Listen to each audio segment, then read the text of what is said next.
En el borde del mar Egeo hay una gran isla. Esta isla se llamó Creta y fue el hogar de una de las civilizaciones más increíbles y desarrolladas de la Edad de Bronce. Esta civilización quedó casi olvidada en la historia y su descubrimiento fue gracias a los grandes esfuerzos de un hombre llamado Arthur Evans. Arthur Evans era un arqueólogo inglés. Heredó la fortuna de su padre, que también era arqueólogo. Viajó a Grecia para estudiar los escombros de la ciudad de Micenas. En sus estudios encontró pruebas de una civilización hasta ahora desconocida, que lo llevaron a varios lugares de Grecia en busca de respuestas. Finalmente Arthur llegó a la isla de Creta, donde, guiado por las historias de la población, encontró el sitio del legendario palacio de Canoxos, el palacio que perteneció al rey Minos de la leyenda del Minotauro. Las excavaciones del sitio produjeron descubrimientos que harían que Arthur dedicara toda su vida a su investigación. Arthur Evans llevó a la gente que había descubierto Minois. Fue nombrada en honor al rey Minos, quien, según el mito griego, era el hijo de Zeus. Es probable que los minoicos llegaran a Creta desde Anatolia, donde se encuentra hoy Turquía. Tal migración se produjo todavía en el Paleolítico Medio en el año 128.000 a.C. Sin embargo, la cultura minoica solo comenzó a desarrollarse con el dominio de la agricultura, lo que ocurrió alrededor del 5000 a.C. A medida que la Edad de Bronce avanzaba, los minoicos comenzaron a desarrollar una cultura basada en el comercio marítimo, haciendo uso de sus increíblemente avanzados barcos para la época. Las naves minoicas eran elegantes y robustas y podían transportar alimentos y mercancías. Gracias a su capacidad de navegar durante días en el mar, los minoicos comenzaron a comerciar con personas de Anatolia, Fenicia, Grecia, Egipto y África. Pronto su cultura comenzó a florecer de muchas maneras y, como la isla ofrecía protección natural, no fue víctima de invasiones de otros pueblos durante siglos. Alrededor del 2000 a.C., la mayor fuente de ingresos de los minoicos era la agricultura. Producían aceite de oliva, vinos y piezas de cerámica con hermosas pinturas. El arte minoica resaltaba toda la sofisticación de esas personas. Sus pinturas tenían un estilo único y exhibían un nivel artístico muy avanzado. La belleza de las mujeres se exaltaba en varias representaciones, con pelo largo y oscuro y ondulado, vestidos coloridos y maquillaje en los labios y los ojos. Los hombres solían ser representados con piel oscura, cuerpos atléticos y postura altiva. Los minoicos también producían joyas de oro y plata e incluso piezas de cristal. Aunque no tenían una sociedad orientada a la guerra, los minoicos empleaban guerreros que tenían el deber de proteger a los palacios y los barcos para luchar contra los piratas y los posibles invasores. Los minoicos estaban muy apegados al desarrollo físico y atlético. Tenían deportes y competencias como la natación, el boxeo y las carreras. Pero quizás la práctica más impresionante fue bailar y saltar sobre un toro furioso. Esta práctica se llama taurocactasia y consistía en agarrar los cuernos del toro durante su ataque. Cuando el toro sacudía la cabeza para intentar liberarse, el atleta aprovechaba el impulso para hacer saltos acrobáticos sobre el animal. Para los minoicos, los toros eran criaturas sagradas y eran constantemente exaltados en esculturas y pinturas. La religión de los minoicos parecía ser matriarcal, con la figura de una diosa que sostenía dos serpientes como la divinidad suprema. Durante las excavaciones llevadas a cabo por Arthur Evans, se descubrieron placas de arcilla con una escritura desconocida, una gran parte de la cual no puede ser traducida hasta el día de hoy. Para sorpresa de Arthur y de todos los involucrados en las excavaciones, el palacio de Coxnos era mucho más grande de lo esperado.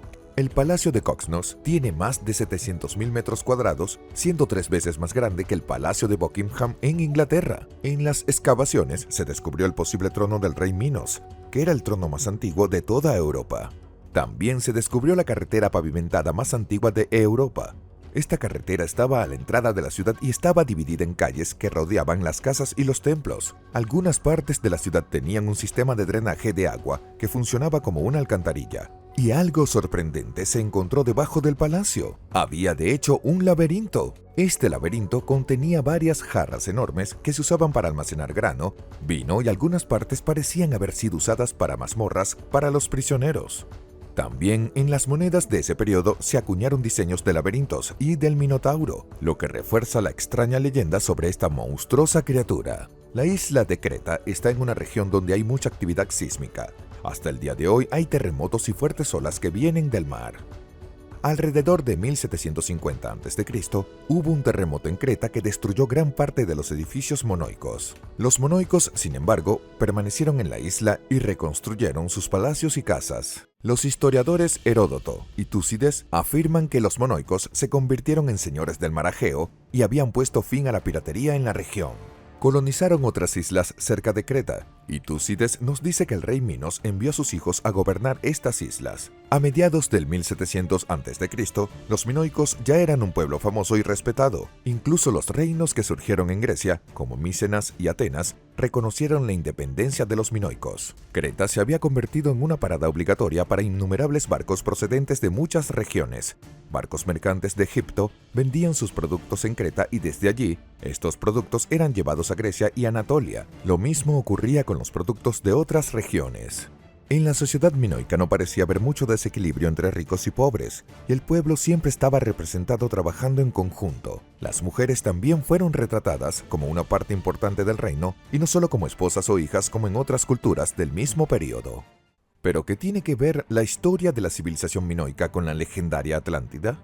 La Atlántida apareció en una historia escrita por Platón, escrita entre el 428-347 a.C., es decir, Platón se inspiraba en algo que ocurrió 1000 años antes de su tiempo. Para cuando Platón vivió, los minoicos ya formaban parte de las historias del pasado. Debido a esto, y a que estaba basado en cuentos exagerados, Platón imaginó y describió un reino antiguo que era más avanzado y poderoso que los reinos de su tiempo. Pero no todo era producto de la imaginación de Platón. Como podemos ver hasta ahora, los minoicos eran un pueblo avanzado e ingenioso. Había muchas teorías sobre dónde estaría la Atlántida, pero lo más probable es que fuera la ciudad de Minoica, que estaba en la ciudad de Santorini. La isla de Santorini era una de las más importantes para el comercio de minoico, y había un enorme volcán en esa isla. Cuando el volcán entró en erupción, destruyó casi por completo la isla y sus edificios, y una gran parte de la isla se hundió en el mar arrastrando todo con ella, lo que afectó enormemente al comercio de los minoicos con los reinos del norte. Como si esto no fuera suficiente, poco tiempo después ocurrió un enorme cataclismo, en el que un fuerte terremoto, seguido de un tsunami con olas de hasta 20 metros de altura, afectó a toda Grecia y especialmente a la isla de Creta. La devastación fue mucho más grande que la causada por una bomba atómica, y de nuevo las casas y palacios fueron destruidos. Con tal actividad sísmica, el volcán de la isla de Santorini volvió a entrar en erupción, y a pesar de la distancia, sus cenizas invadieron la isla de Creta, bloqueando la luz del sol y generando una neblina tóxica que mató a los cultivos y los animales. Un periodo de hambruna y carestesia trajo revueltas y violencia en toda la isla de Creta, y la situación llegó a un punto de desesperación e indicios de que los minoicos tuvieron que recurrir al canibalismo. Desafortunadamente para Minois, ni siquiera podía luchar contra las fuerzas de la naturaleza, y una de las sociedades más avanzadas de su tiempo caía en el salvajismo. Un desastre de tales proporciones sirvió de inspiración a Platón para crear su historia sobre la Atlántida. Probablemente nunca existió la ciudad de la Atlántida, lo que la convierte en un mito. El pueblo minoico fue valiente y aún así trató de reconstruir sus ciudades, pero en este punto la economía ya se estaba debilitando y el reino minoico estaba perdiendo su riqueza mientras otros reinos crecían. El reino griego de Micenas había estado conquistando casi toda Grecia y ya se estaba moviendo hacia las islas del Egeo. No está claro si los micénicos tomaron a Creta por la fuerza o si ofrecieron ayuda a cambio de ceder el territorio. El hecho es que los minoicos y los micénicos fusionaron sus culturas y 2 siglos más tarde comenzaron a recuperar la isla de Creta. Según Homero en su poema épico sobre la guerra de Troya, los barcos micénicos comandados por el rey Agamenón zarparon hacia Troya desde la isla de Creta. En el año 1200 a.C., el imperio micénico entró en decadencia, en gran parte debido a los ataques piratas que habían devastado todo a su paso. Incluso el poderoso Egipto sufrió grandes pérdidas contra los piratas del mar Egeo. Los últimos habitantes de Creta abandonaron sus ciudades y se refugiaron durante más de un siglo en las montañas de la isla. Esto permitió que otros pueblos de Grecia ocuparan las antiguas ciudades minoicas que ya no podían resistir los invasores. Y así, una de las más espléndidas culturas del mundo antiguo había llegado a su fin. Los minoicos son considerados como la primera civilización europea y su influencia fue enorme para el pueblo griego que vendría después. También gracias a ellos, el comercio y el contacto de muchas civilizaciones se hizo posible en la Edad de Bronce. Las grandes civilizaciones no desaparecen de la noche a la mañana como la leyenda de la Atlántida. pero sus historias pueden ser tan increíbles y ricas como las imaginadas por los mejores escritores.